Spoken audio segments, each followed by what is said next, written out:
വിനോദസഞ്ചാര കേന്ദ്രമായ ചാർമിനാറിനടുത്തുണ്ടായ തീപിടുത്തത്തിൽ വൻ ദുരന്തം. കുട്ടികൾ ഉൾപ്പെടെ 17 പേർ മരിച്ചതായാണ് ദേശീയ മാധ്യമങ്ങൾ റിപ്പോർട്ട് ചെയ്യുന്നത്.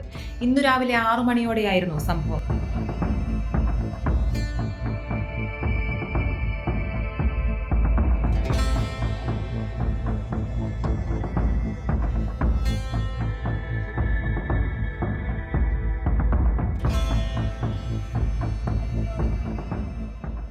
പരിക്കേറ്റ നിരവധി ആളുകളെ ആശുപത്രിയിലേക്ക് മാറ്റി. ശ്രീകൃഷ്ണ പേൾസ് എന്ന കെട്ടിടത്തിനാണ് തീപിടിച്ചത്. തീപിടുത്തത്തിന്റെ കാരണം ഇതുവരെ സ്ഥിരീകരിച്ചിട്ടില്ലെങ്കിലും ഷോർട്ട് സർക്യൂട്ട് ആയിരിക്കാം കാരണമെന്നാണ് ഫയർഫോഴ്സ് ഉദ്യോഗസ്ഥരുടെ അനുമാനം. క్లోజ్ రూమ్లో వెతకడం జరిగింది. అందులో ఒక రూమ్ బ్రేక్ చేస్తే అక్కడ ఒక 5 to 6 మెంబర్స్ని చూడడం జరిగింది. వాళ్ళు అన్కాన్షియస్లో పడి. ജ്വല്ലറി ഷോപ്പുകളാണ് ഈ മേഖലയിൽ കൂടുതലായും ഉള്ളത്. സംസ്ഥാനത്തെ ഏറ്റവും പ്രധാനപ്പെട്ട സ്ഥലത്ത് വൻ തീപിടുത്തമുണ്ടായത് ഭരണകൂടത്തെ ഞെട്ടിച്ചിരിക്കുകയാണ്. ഉറക്കത്തിലായിരുന്നതിനാൽ പലർക്കും രക്ഷപ്പെടാൻ സാധിച്ചില്ല. പലരും പുക ശ്വസിച്ചാണ് മരിച്ചത്.